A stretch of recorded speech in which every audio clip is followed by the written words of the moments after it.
हम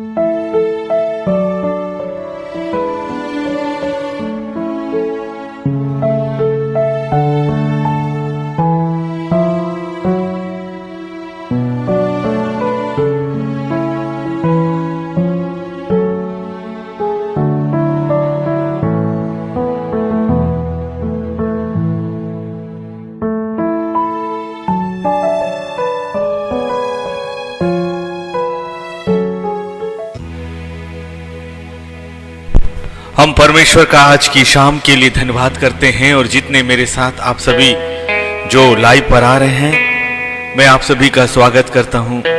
जो मेरे पेज पर हैं उनका भी, और जो YouTube चैनल में हमें अपलोड वीडियो के माध्यम से देखेंगे। परमेश्वर हम सभी को सामर्थ देता है और आज उस खुदा की वेदी के सामने हम सब एक मन और एक विचार होकर आए हैं। सो आइए आज के लाइव पर चलते हैं। महान खुदावन, हम आपके पवित्र सिंहासन के सामने हैं। प्रभु, हम आपका धन्यवाद करते हैं कि आपने हमें एक मन किया है।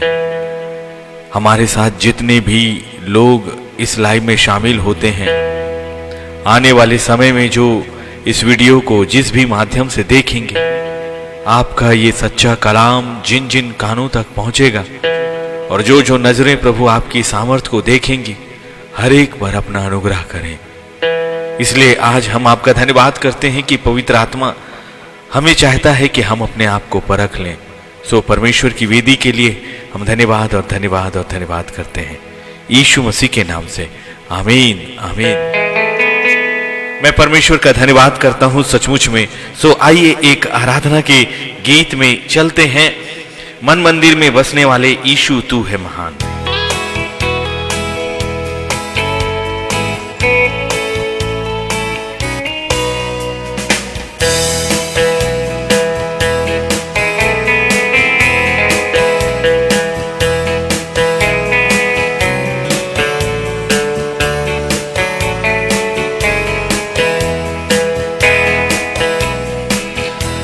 मन मंदिर में बसने वाले यीशु तो है महान, यीशु तो है महान। मन मंदिर में बसने वाले यीशु तो है महान, यीशु तो है महान। जिसके मन में तू ही विराजे, भर जाए आनंद पार, भर जाए आनंद पार, भर जाए आनंद पार।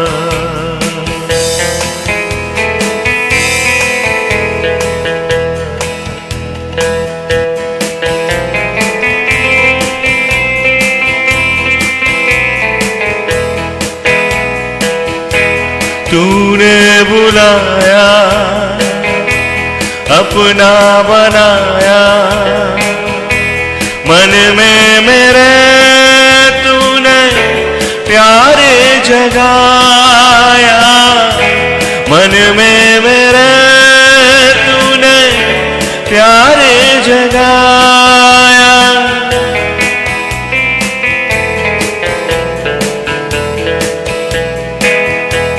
तूने बुलाया, अपना बनाया, मन में मेरे तूने प्यारे जगाया, मन में मेरे तूने प्यारे जगाया। मन मंदिर में बसने वाले यीशु तो है महान, यीशु तो है महान, यीशु तो है महान।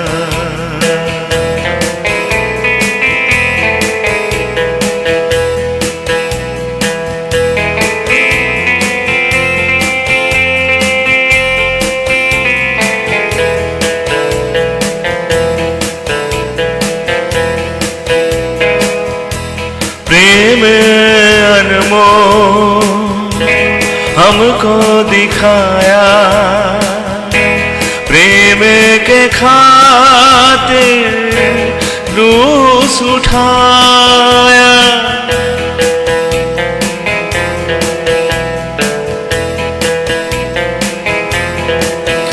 ओ प्रेम अनमोल हमको दिखाया, प्रेम के खातिर क्रूस उठाया। मन मंदिर में बसने वाले यीशु तो है महान, यीशु तो है महान, यीशु तो है महान।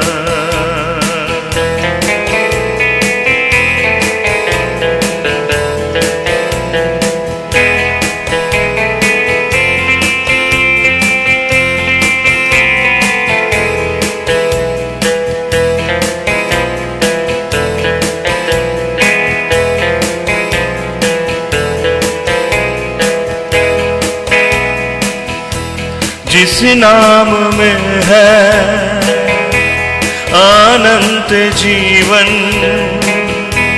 जिस नाम से ही बच जाए जीवन, जिस नाम से ही बच जाए जीवन, जिस नाम में है अनंत जीवन, जिस नाम से ही बच जाए जीवन, जिस नाम से ही बच जाए जीवन। मन मंदिर में बसने वाले यीशु तो है महान, यीशु तो है महान। जिसके मन में तू ही विराजे, भर जाए आनंद पाए, भर जाए आनंद पाए, भर जाए आनंद पाए। फिर भर जाए आनंद पाए।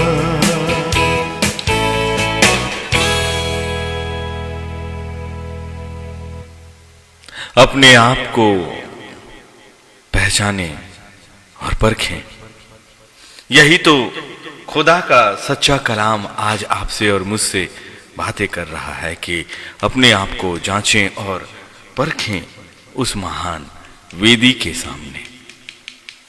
इसीलिए तो सचमुच में वो महान परमेश्वर जिसने आपको और मुझे चुना है ताकि हम जाकर एक प्रतिफल लाएं।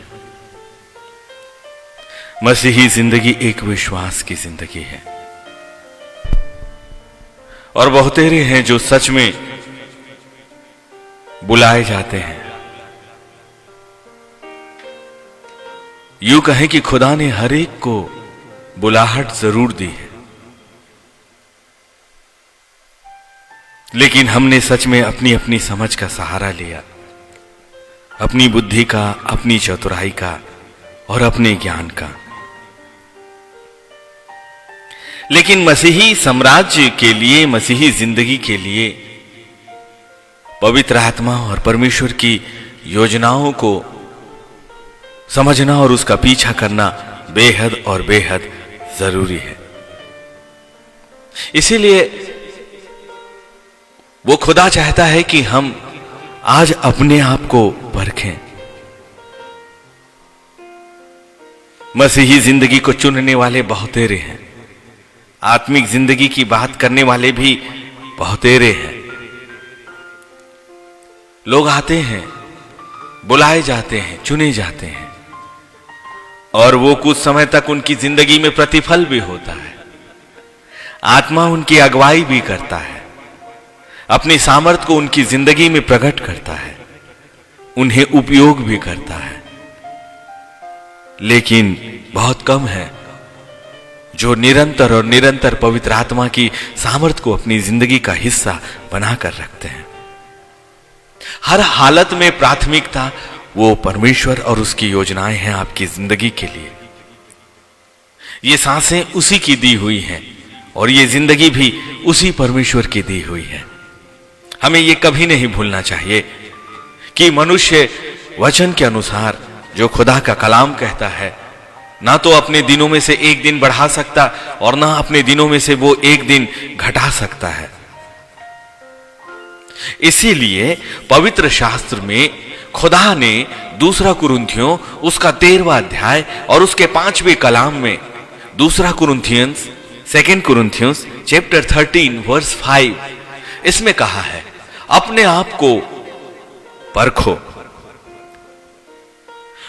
उन सारे लोगों के लिए जो मसीही विश्वास में प्रारंभिक अवस्था में हैं, उन लोगों के लिए भी जो मसीही विश्वास में चल रहे हैं, उन लोगों के लिए भी जो मसीही जिंदगी में दौड़ रहे हैं, उन लोगों के लिए भी जिन्होंने अगुवाई में अपने आप को शामिल कर लिया है, जिन्होंने प्रेरिताई में अपने आप को शामिल कर लिया है, जो परमेश्वर के द्वारा चुने गए और चुने होकर वो उसके द्वारा ठहराए भी गए, और जिन्होंने पवित्र आत्मा की सामर्थ को पाया भी और परमेश्वर की योजनाओं में अपनी जिंदगी को सौंपा भी। लेकिन आत्मिक जिंदगी हमेशा सावधान रहने की और अपने आप को परखने की जिंदगी है लगातार। और परखने के लिए जरूरी है कि हम पवित्र वेदी के सामने, पवित्र परमेश्वर के सामने अपने आप को परखने के लिए सौंप दें, इससे पहले कि न्याय के दिन हमारे लिए अवसर ही समाप्त हो जाए। क्योंकि जैसे ही वो यीशु मसीह का दूसरा आगमन होगा और जैतून के पर्वत पर जब वो पहुंचेगा, तब आपके और मेरे पास शरीर और आत्मा दोनों में भी कोई भी अवसर नहीं रहेगा। इसीलिए तो सबोपदेशक 3 में खुदा के कलाम ने पहले ही कलाम में यह कह दिया कि अवसर को बहुमूल्य जानो और हर एक बात का एक समय है। वहां लिखा है हर एक बात का एक समय और अवसर है। यह सच है। आपकी जिंदगी में चुने जाने का भी वक्त है, आपकी जिंदगी में बुलाहट का भी वक्त है, आपकी जिंदगी में ठहराए जाने का वक्त है, आपकी जिंदगी में परीक्षा का वक्त है, आपकी जिंदगी में उन परीक्षाओं से गुजरने का भी वक्त है। लेकिन जैसे ही आप परमेश्वर के चुनाव में लाए जाते हो, जैसे ही आप परमेश्वर के द्वारा ठहराए जाते हो, जैसे ही आपकी जिंदगी की उपयोगिता एक पात्र के समान परमेश्वर के लिए उपयोगी शुरू होती है, जैसे ही खुदावन इस संसार में आपको अपने मध्यस्थ के रूप में इस्तेमाल करता है, जैसे ही खुदा का अभिषेक आपके ऊपर होता है, जैसे ही पवित्र आत्मा अपनी सामर्थ के द्वारा आपसे बातें करता है, जैसे ही परमेश्वर के गहरे भेद और रहस्य वो आप तक लाता है, जैसे ही आप पवित्र दर्शनों में जाते हो, जैसे ही खुदा की आवाज आप सुनते हो, जैसे ही आपकी जिंदगी में परमेश्वर का रास्ता आपको दिखाई देता है, हम बढ़ते भी हैं, चलते भी हैं, लेकिन बहुतेरे इसलिए परखे जाते हैं। और ये परखना उनके खुद के द्वारा नहीं, ये परखना हमारे परमेश्वर के वचन के द्वारा नहीं, ये परखना पवित्र आत्मा के भी द्वारा नहीं, लेकिन लूसीफर जो पुराना सांप और इब्लिस है, वो आपके विरोध में खड़ा हो जाता है ताकि आपकी जिंदगी को, आपके शरीर को, आपकी योजनाओं को वो हमेशा की तरह पटकनी दे और आपको हराए। सारी दुनिया जो उसके पीछे चलती है, सारी दुनिया जो उसकी लालसाओं के अनुसार चलती है, उसे इस बात की चिंता बिल्कुल भी नहीं होती। लेकिन जैसे ही एक व्यक्ति अपनी जिंदगी को परमेश्वर की योजनाओं के लिए डाल देता है, परमेश्वर की योजनाओं में वो अपने आप को लेकर आता है, उसकी जिंदगी में तकलीफें बढ़ जाती हैं, उसकी जिंदगी में पीड़ाएं बढ़ जाती हैं, उसके अपने ही लोग उसके विरोध में खड़े हो जाते हैं, उसकी अपनी ही परिस्थितियां उसका साथ नहीं देती, उसका शरीर बीमारियों से हमले में जार होता है, वो मन, शरीर और हर एक परिस्थितियों से तोड़ा जाता है। लेकिन ठहरे रहिएगा, परमेश्वर के कलाम के अनुसार हर एक बातों का एक समय है और परमेश्वर की आंखें टकटकी लगाकर इस पृथ्वी को देखती रहती हैं।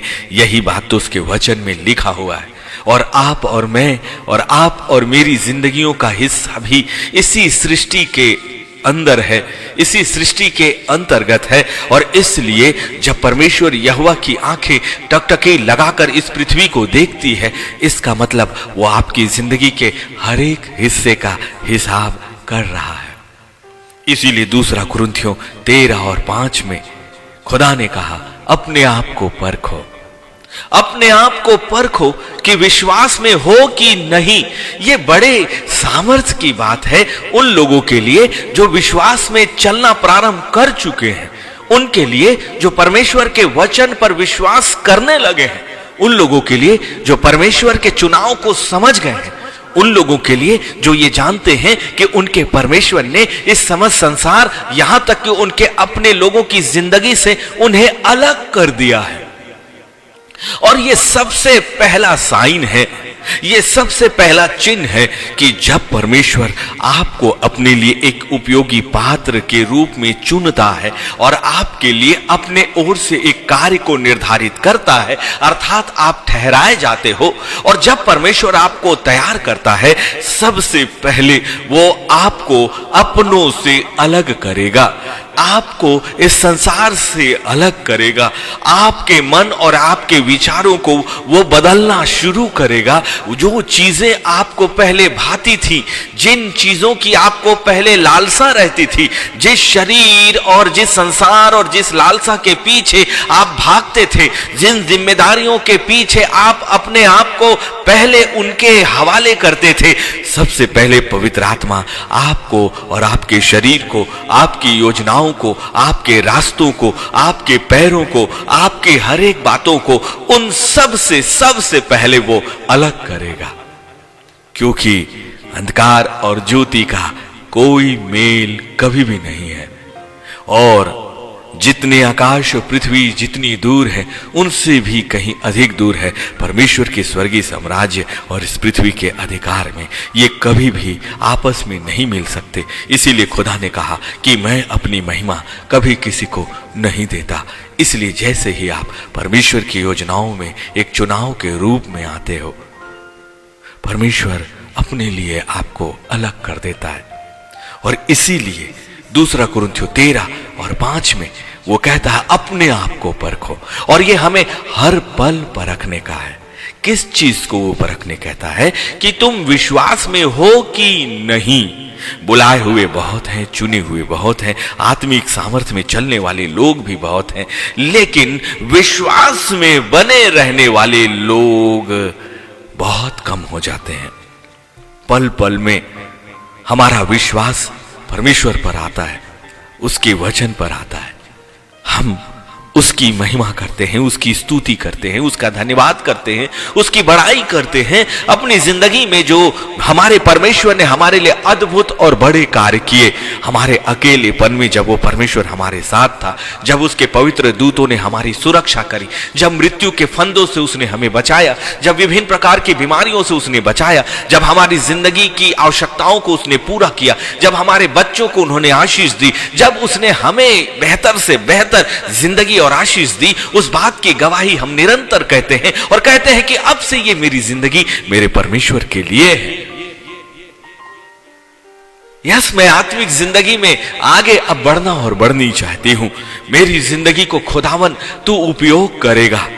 लेकिन बहुतेरे हैं जो उस विश्वास से तब हट जाते हैं जब उनकी जिंदगी में थोड़ी सी भी परीक्षाएं आती हैं, जब उनके शरीर में थोड़ी सी भी परीक्षाएं आती है। इसीलिए खुदा ने कहा अपने आप को परखो, अपने आप को परखो। किस बात में? कि विश्वास में हो कि नहीं। और अब वो कहता है अपने आप को जांचो, अपने आप को जांचो। क्या तुम अपने विषय में ये नहीं जानते कि यीशु मसीह तुम में है? नहीं तो तुम निकम्मे निकले हो। कितनी गंभीर सी बात है। हम जो बुलाए गए हैं, हम जो चुने गए हैं, हम जो परमेश्वर की वेदी के सामने उसके सिंहासन की ओर ताकते हैं, हम जो उस पर विश्वास करते हैं कि मेरी जिंदगी को मेरे खुदा ने संभाल लिया है। और ये सच है, परमेश्वर का कलाम सच में सच है और इससे बेहतर सत्य कभी भी नहीं है। और इसीलिए 2 कुरिन्थियों 13 और 5 में उसने एक प्रश्न आपके सामने रखा है आज की शाम, आज की रात, कि हम अपने आप को परखें कि हम विश्वास में हैं कि नहीं। और यदि हमारा विश्वास डोलता है तो तुरंत पवित्र आत्मा की सहभागिता को अपनी जिंदगी में ले लीजिए। तुरंत अपने पवित्र परमेश्वर की वेदी के सामने आए और कहे खुदावन, जिस बुलाहट को तूने मेरी जिंदगी में दिया है, जिस बुलाहट में मेरे पैर निकले हैं, जिन परिस्थितियों से तूने मुझे बाहर निकाला, जिस गुलामी से तूने मेरी जिंदगी को बाहर किया, चाहे वो मैं अपने पाप की गुलामी में था, अपने परिवार और अपने रिश्तों की गुलामी में था, अपने पुरानी जिंदगी की गुलामी में था, मैं अपने उन पवित्र घेरों को छोड़कर उस संसार के घेरों की गुलामी में था, और तूने मुझे निकाला, तूने मुझे बचाया, तूने मुझे बीमारियों से आजादी दी, तूने मुझे जिंदगी दी, सब कुछ दिया खुदावन। लेकिन यह जरूरी है कि जैसे ही हमारे ऊपर, हमारी जिंदगी के ऊपर हमले हो, तो हमें यह परखना पड़ेगा कि हम विश्वास में हैं कि नहीं।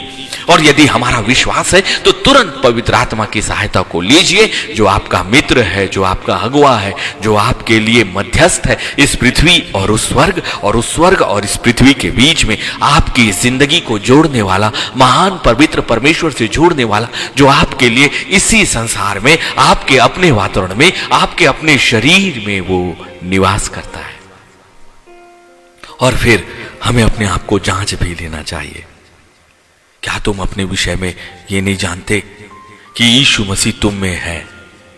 और यदि वो नहीं है तो हम निकम्मे निकलेंगे।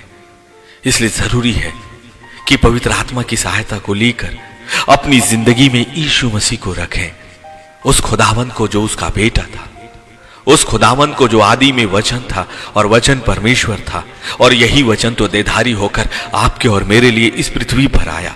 यदि हमने अपने आप को यीशु मसीह के शरीर से नहीं जोड़ा और हम उसकी देह नहीं हुए और वो हमारा सर नहीं हुआ, तो ये वचन कहता है कि हम निकम्मे निकलेंगे। इसलिए परमेश्वर की दृष्टि की काउंटिंग ही सबसे महत्वपूर्ण है। उसी के द्वारा परखे जाना और उसके द्वारा जांचा जाना ही सबसे महत्वपूर्ण है। और इसीलिए लूसीफर हमारी आंखों के सामने अंधेरा लाता है, इसीलिए वो असत्य की बातों को लाता है और बहुतेरे ऐसे झूठे गवाह आपकी जिंदगी के सामने खड़े करता है। बहुत से झूठे अगवा हमारी जिंदगी के सामने खड़े करता है। बहुत से झूठे प्रेरित वो हमारी जिंदगी के साथ खड़े होते हैं, जो बिना जांचे, बिना परखे आपको शुद्ध और पवित्र ठहरा देते हैं। मनुष्यों के ठहराए जाने से कुछ भी नहीं होगा, मनुष्यों के परखे जाने से कुछ भी नहीं होगा, मनुष्यों के जांचे जाने से कुछ भी नहीं होगा। अच्छा है कि इससे पहले कि हम न्याय की वेदी के सामने खड़े हों और हमारी आत्मिक जीवन का न्याय हो, और फिर उस नए यरूशलेम के 12 फाटकों में से हमें अंदर प्रवेश करने और ना करने के लिए वो खुदा परखे, वो खुदा जांचे। इससे पहले अभी हमारी इसी जिंदगी में हमारे पास मौका है कि हम अपने आप को परखें, हम अपने आप को जांचें कि हमारे में विश्वास है कि नहीं, हम ये जांचें कि हम यीशु मसीह में है कि नहीं, वरना हम निकम्मे निकल जाएंगे। सारी जिंदगी हमें लगेगा कि हमारे पास धर्म की जिंदगी है, सारी जिंदगी हम धोखा खाते रहेंगे कि मैं परमेश्वर की सेवा में हूं, सारी जिंदगी हम धोखा खाते रहेंगे कि मैं वचन को पढ़ता और पढ़ती हूं, सारी जिंदगी हम धोखा खाते रहेंगे कि मैं तो प्रार्थना करता और करती हूं, सारी जिंदगी हम चर्च जाते रहेंगे, सारी जिंदगी हम आराधना करते रहेंगे, सारी जिंदगी में हम मसीही कहलाएंगे, ईसाई कहलाएंगे। लेकिन इन बातों का कोई अर्थ इसलिए नहीं है कि खुदा ने कह दिया कि मेरा घर सब जातियों के लिए प्रार्थना का घर होगा। वो हमें जाति, शरीर और परिस्थितियों और वातावरण से नहीं, परंतु इस बात से देखता है कि कौन परख कर मेरे साथ विश्वास में बना हुआ कि नहीं। वो इस बात से हमें जांचेगा कि किसने अपने आप को जांच कर ये देख लिया है कि उसकी जिंदगी में यीशु की जिंदगी है कि नहीं, वरना वो निकम्मे निकल गए। इसलिए बड़ी गंभीरता के साथ हमें परमेश्वर की वेदी के सामने अभी आना होगा और बेहतरीन प्रार्थना यही है कि ऐ मेरे महान परमेश्वर, आपके दाहिने हाथ विराजमान वो यीशु जो आपका पुत्र है और जो खुद आप वचन के रूप में देहधारी हुए थे, उस यीशु में मुझे बदल दीजिए, उसकी देह में मुझे शामिल कर दीजिए और उसी महान महायाजक से जो खुदावन की वेदी के दाहिने हाथ बैठा है, ये प्रार्थना क्यों ना करें। है महान सर्वशक्तिमान यीशु नासरी, आप मुझ में हो जाओ और मैं आप में हो जाऊं। यही अनुग्रह और दया मुझ पर करना और मेरे लिए एक ही याजक नहीं परंतु महायाजक बन जाना। यदि वो यीशु हम में नहीं है तो वचन के अनुसार हम निकम्मे हैं। इतना प्रकाशन काफी है।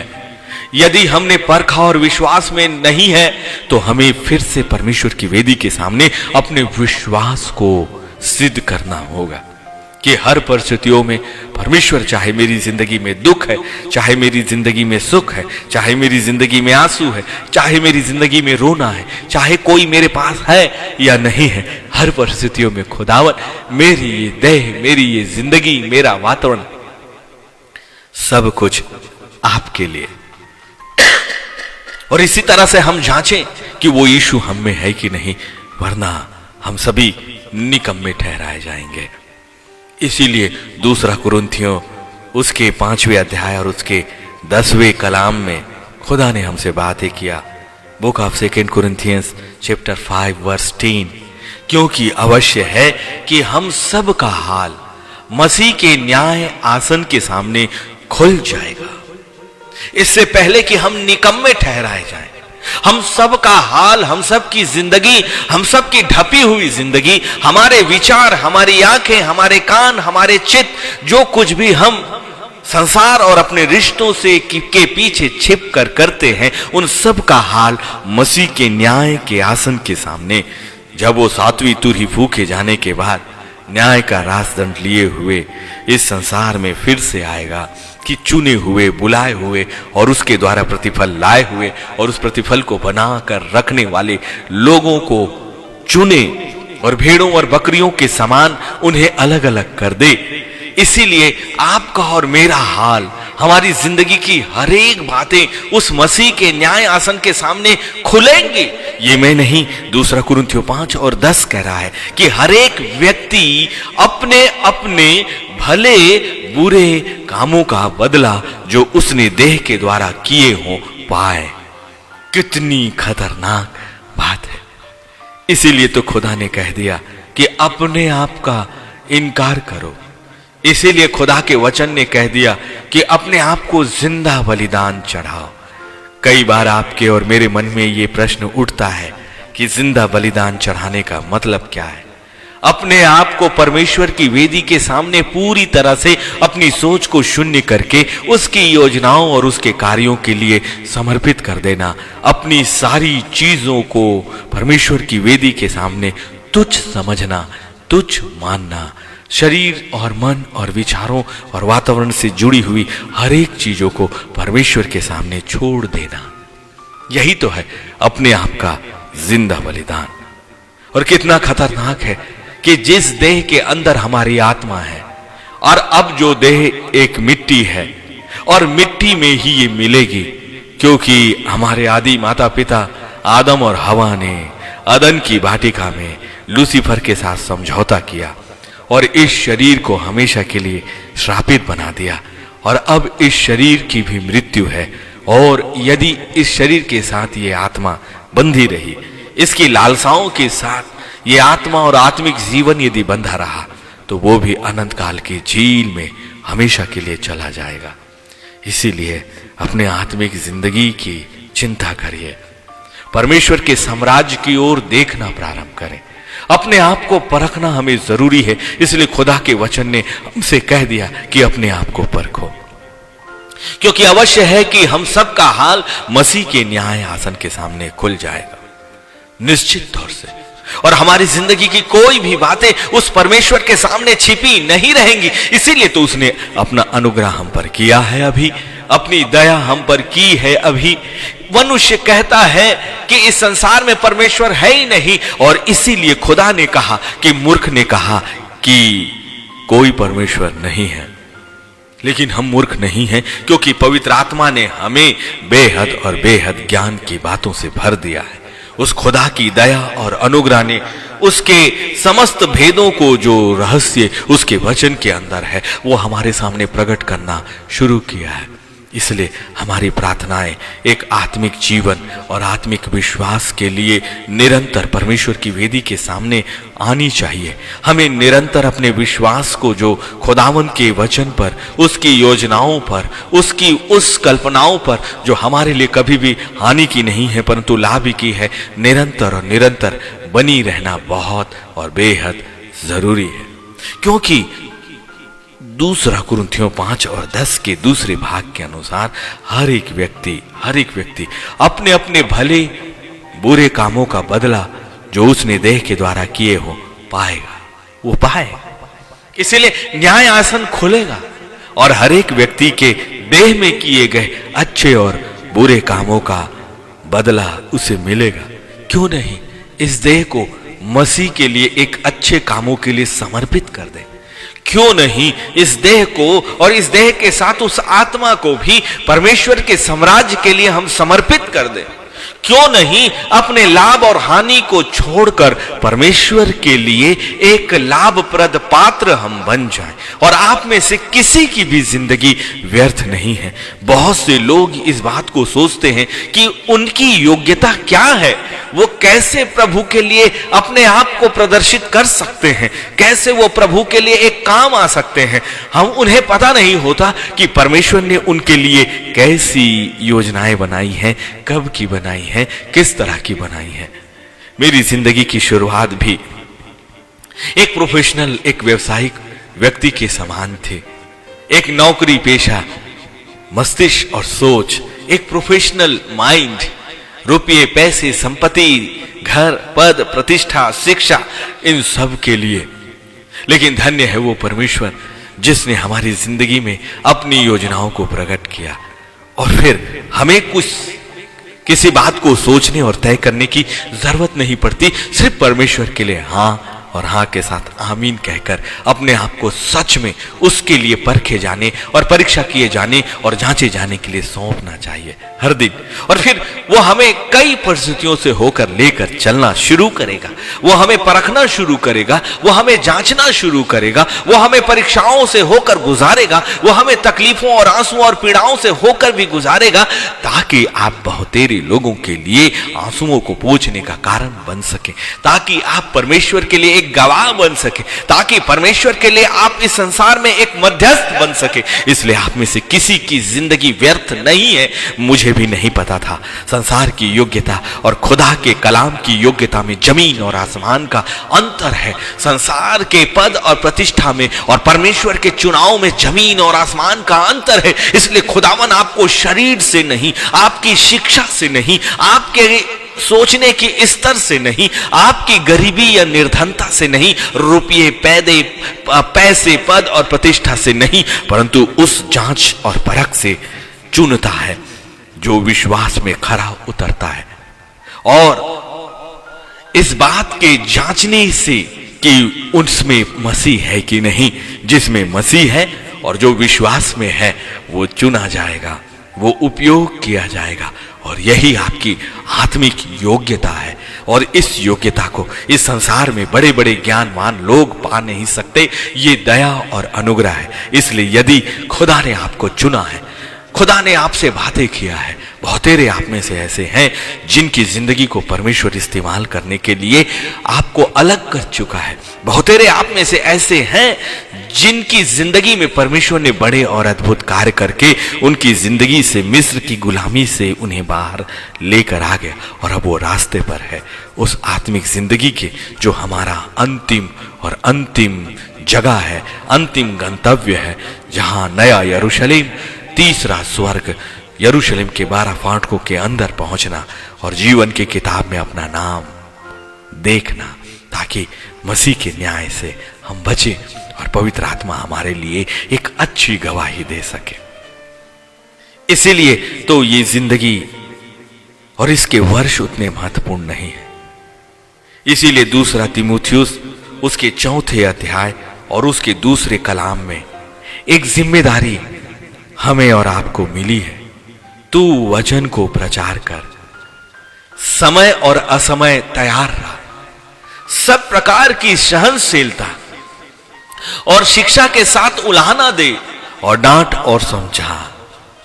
कई बार आपको बुरा लगता है जब कोई अगवा जो परमेश्वर की ओर से आपकी जिंदगी में नियुक्त किया गया है, वो जब आपको शिक्षा देता है और शिक्षा के साथ जब वो आपकी आत्मिक जिंदगी की उलाहना देता है, वो आपको नीचा नहीं दिखाना चाहता, लेकिन पवित्र आत्मा के द्वारा प्रेरित होकर परमेश्वर की ओर से वो आपको चिताता है, परमेश्वर की ओर से वो आपको शिक्षा देता है, परमेश्वर की ओर से वो आपको उलाहना देता है, ताकि आप न्याय के दिन बच जाओ, ताकि आपकी जिंदगी की उपयोगिता परमेश्वर के सिंहासन के सामने आए, ताकि आप जांचे जाने और परखे जाने के समय परमेश्वर के लिए एक योग्य पात्र बन सको।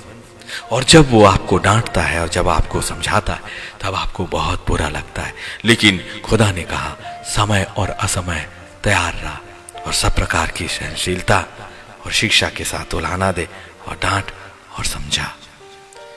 हमें अपने आप से ये करना है, हमारी आत्मा के द्वारा हमारे शरीर को सहनशील बनाना है, समय और असमय हमें उसे तैयार रखना है। और सबसे पहला प्रचार आपकी अपनी देह के साथ ही होगा, आपके अपने कानों से, ताकि वो आपके मस्तिष्क में जाकर आपके जीवन को, आपके चरित्र को, आपकी योजनाओं को प्रभु में नियंत्रित कर दे, प्रभु में नियंत्रित कर दे। इसीलिए तो जरूरी है कि पवित्र आत्मा की सहभागिता, पवित्र आत्मा के साथ को हम अपनी जिंदगी का हिस्सा बनाएं। इसीलिए अपने आप को हमें परखना चाहिए। खुदा ने साफ समझाया है दूसरा तीमुथियुस 4 और 3 में क्यों ये बातें हमारी जिंदगी का हिस्सा होना चाहिए, कि हम समय और असमय तैयार रहें, सब प्रकार की सहनशीलता को रखें, शिक्षा के साथ उलाहना दे और डांट दे और समझा दे। क्योंकि अब दूसरा तीमुथियुस 4 और उसका 3 अध्याय कहता है, क्योंकि ऐसा समय आएगा कि लोग खरा उपदेश ना सह सकेंगे, पर कानों की खुजली के कारण अपनी अभिलाषाओं के अनुसार अपने लिए बहुतेरे उपदेशक बटोर लेंगे। और ये सच है कि हम में से बहुतेरों ने बहुत से प्रार्थना योद्धाओं को बटोर कर रख लिया है, हम में से बहुतेरों ने बहुत से उपदेशकों को बटोर कर रख लिया है, हम में से बहुतेरों ने बहुत से प्रेरितों को बटोर कर रख लिया है, बहुत से उपदेशकों को बटोर कर रख लिया है, जबकि सबसे बेहतर प्रेरित, सबसे बेहतर भविष्यवक्ता, सबसे बेहतर गवाह, सबसे बेहतर उपदेशक खुद परमेश्वर और उसकी आत्मा और उसका वचन है। लेकिन हमें खरा उपदेश सहन नहीं होगा, और ये हमारे कानों की खुजली के कारण हम ऐसे लोगों को, बहुतेरे लोगों को बटेरेंगे जो हमारी आत्मिक जिंदगी की प्रशंसा करेंगे, इसके बनिस्बत की वो हमारी उलाहना दे, हमें डांटे। ये अच्छा है कि पवित्र आत्मा और खुदा का सिंहासन, इससे पहले कि हम न्याय की वेदी के सामने आए, हमें जहां चले हमें परख ले और हमारी जिंदगी में उस न्याय के पहले वो हमें बदल दे। इसीलिए तो बहुत से लोग किस्सों और कहानियों पर अपना मन लगाएंगे। ये बातें मैं नहीं परंतु दूसरा तीमुथियुस 4:4 कहता है, वे अपने कान सत्य से फेरेंगे और कथा कहानियों पर लगाएंगे। इसीलिए उन्हें ऐसा प्रचार भाता है जो प्रशंसा का है, उन्हें ऐसा प्रचार भाएगा जो किस्सों और कहानियों से भरे पड़े होंगे, उन्हें ऐसा प्रचार भाएगा जिसमें वो संसार के उदाहरणों से उन बातों को समझेंगे। सुनिए, संसार के उदाहरणों का वचन से तुलना करने वाला अगवा और सुनने वाले दोनों, उन्होंने अपने कान सत्य से फेर लिए। क्या इस संसार के उदाहरणों की तुलना परमेश्वर के सामर्थी और पवित्र वचन और स्थिर वचन से कभी हो सकती है? इसलिए वचन वो है जो खरा है, वचन वो है जो परमेश्वर के कलाम से ही है, और परमेश्वर का कलाम और आत्मा का भोजन वही है जो शुद्ध रूप से परमेश्वर की वेदी से आता है। और इसके लिए बेहतर पवित्र आत्मा से बढ़कर कोई दूसरा अगवा, कोई दूसरे उपदेशक नहीं हो सकते। इसीलिए क्यों नहीं पवित्र आत्मा को ये अपनी जिंदगी के लिए एक योग्य उपदेशक बना ले। और ये बेहद आसान है, उससे प्रार्थना करके परमेश्वर को खुद मांग लेना अपने वातावरण में, अपनी परिस्थितियों में, अपनी जिंदगी में। क्योंकि यूहन्ना 1:1 कहता है, आदि में वचन था और वचन परमेश्वर के साथ था और वचन परमेश्वर था। इसलिए यदि हमने वचन को मांग लिया, वचन को समझ लिया, वचन पर भरोसा कर लिया और अपने आप को परखा, तो कहां से? उस वचन से जो खरा है, उस वचन से जो उपदेश किया गया पवित्र आत्मा के द्वारा, उस वचन से जो पवित्र शास्त्र में होकर परमेश्वर ने खुद सीधे आपसे और मुझसे बातें किया। क्योंकि यही वचन परमेश्वर के साथ था और वचन परमेश्वर था। परमेश्वर को छोड़कर मनुष्यों के बीच में कैसे जाना? इससे बड़ी मूर्खता और कुछ नहीं होती। जो वचन आदि में था, इसीलिए यूहन्ना 8:58 में खुदा ने कहा, यीशु मसीह ने कहा, मैं तुमसे सच सच कहता हूं कि पहले इसके कि इब्राहिम उत्पन्न हुआ, मैं हूं। कितना अद्भुत है ये! इब्राहिम से पहले, उत्पत्ति से पहले भी वो यीशु है। इसलिए कि आदि में वचन था और वचन परमेश्वर के साथ था और वचन परमेश्वर था। और यही यूहन्ना की किताब हमें कहती है कि यही वचन देहधारी हुआ और मनुष्यों के बीच में डेरा किया। जब वो आदि में वचन था और यही वचन परमेश्वर था और यही वचन देहधारी हुआ और वही इमानुएल अर्थात यीशु कहलाया। और इसीलिए उसने कहा कि देखो, मैं जगत की उत्पत्ति से पहले ही। इसीलिए उसने गवाही दी कि मैं शैतान को बिजली की नाई गिरता हुआ देखता हूं। इसलिए उसने कहा कि इससे पहले कि इब्राहिम उत्पन्न हुआ, मैं हूं। और यदि वो है तो उसे प्रभुता भी दी गई है। परमेश्वर ने उसे सब कुछ उसके हाथों में सौंप दिया। इसीलिए दूसरा तीमुथियुस 4 और उसका पहला अध्याय ये कहता है, परमेश्वर और मसीह यीशु को गवाह करके, दोनों को गवाह, परमेश्वर को और मसीह यीशु को गवाह करके, जो जीवितों और मरे हुओं का न्याय करेगा, उसे और उसके प्रकट होने और राज्य को सुधि दिलाकर मैं तुझे चेताता हूं। और पिता किसी का न्याय भी नहीं करता, परंतु न्याय करने का सब काम पुत्र को सौंप दिया है। ये यूहन्ना 5:22 में। सो न्याय उस खुदा की वेदी के सामने, और आप और मैं उसके न्याय से कभी भी नहीं बच सकते। और परमेश्वर आदिकाल से है और हमारी जिंदगी को उसने अपना हिस्सा बना लिया है। सो आज के कलाम के लिए हम परमेश्वर का धन्यवाद करें। ये जरूरी है कि हम अपने आप को परखें, अपने आप को जांचें, ताकि परमेश्वर के कलाम के अनुसार हम सिद्ध ठहरे और परमेश्वर की योग्यता और उसका चुनाव हमारी जिंदगी के साथ पूरा हो जाए। खुदावन आप सभी को बहुत आयत की आशीष दे। कल का दिन ठीक 9:30 बजे रात्रि को फिर से एक नई आराधना और नए सुसमाचार के साथ जरूर हम पवित्र आत्मा की सहभागिता करेंगे। आप जितनों ने मुझे मेरे प्रोफाइल पर, मेरे पेज पर समय दिया और जो अपलोड के माध्यम से यूट्यूब पर हमें समय देंगे, प्रभु हम सभी के साथ बहुत आयत के साथ रहे और ये वचन हमेशा आपके कानों से होकर अंदर प्रवेश करे। और आज की रात हम प्रार्थना में खुदा की वेदी के सामने आए और उससे कहें, तू हमें जांच ले, तू हमें परख ले। आप सभी को प्रभु की ओर से आशीष मिले।